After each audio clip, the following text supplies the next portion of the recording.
Le Jazz aux Champs-Élysées, c'est une association qui organise des concerts gratuits.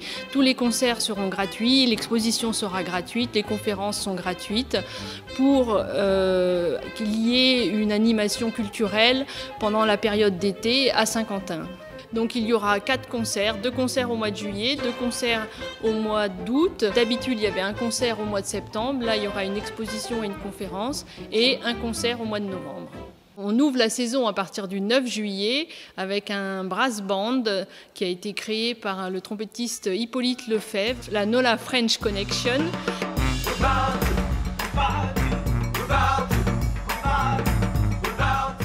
Et ça reprend l'esprit des marching bands de la Nouvelle-Orléans, des orchestres de rue que vous pouvez trouver actuellement quand vous allez à la Nouvelle-Orléans. Il y a toute une génération de nouveaux musiciens qui continuent avec le répertoire des trompettistes comme Louis Armstrong, etc., mais qui enrichissent le répertoire de leurs nouvelles mélodies. Et donc on aura cet orchestre le 9 juillet, le dimanche 9 juillet à 16 h au Jardin des Champs-Élysées. Ensuite, on a le 23 juillet un orchestre Swing to Bop qui est dédié à la musique de Benny Goodman.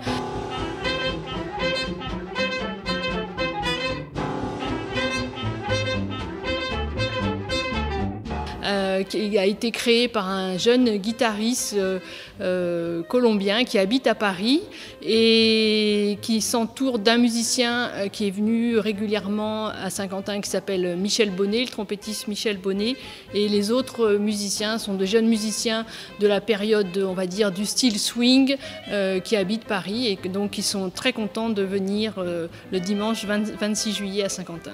Pour le mois d'août, on commencera par 2 chanteuses américaines qui habitent à Paris, qui habitent en France depuis très longtemps. Je vais chanter, il faut que je me prépare. La coiffe, la robe, les ongles, je chauffe bien ma voix. Je monte sur scène et la pure devant moi. Un petit peu ma putain de cigare. Michel Hendricks et Sarah Lazarus, elles ont créé ce duo récemment et donc elles viendront avec les musiciens qui accompagnent régulièrement Michel Hendricks. Il y aura le saxophoniste Olivier Temim et une rythmique très solide avec Bruno Rousselet et Philippe Soira à la batterie. Le 20 août, un jeune trompettiste aussi fasciné par la Nouvelle-Orléans qui s'appelle Joey Santoni.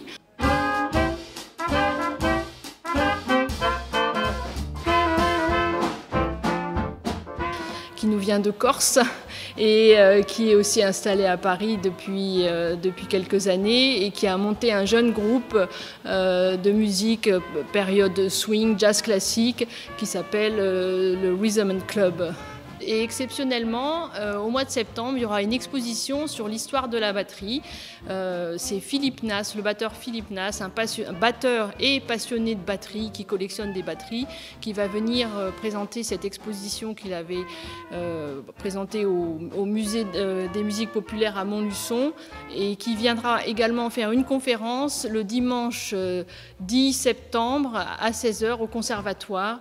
C'est quelqu'un qui est passionné et qui va raconter l'histoire du jazz à travers l'arrivée de la batterie en France. Et le dernier concert, donc c'est les Dutefoy qui ont instauré un concert de piano solo au Conservatoire au mois de novembre.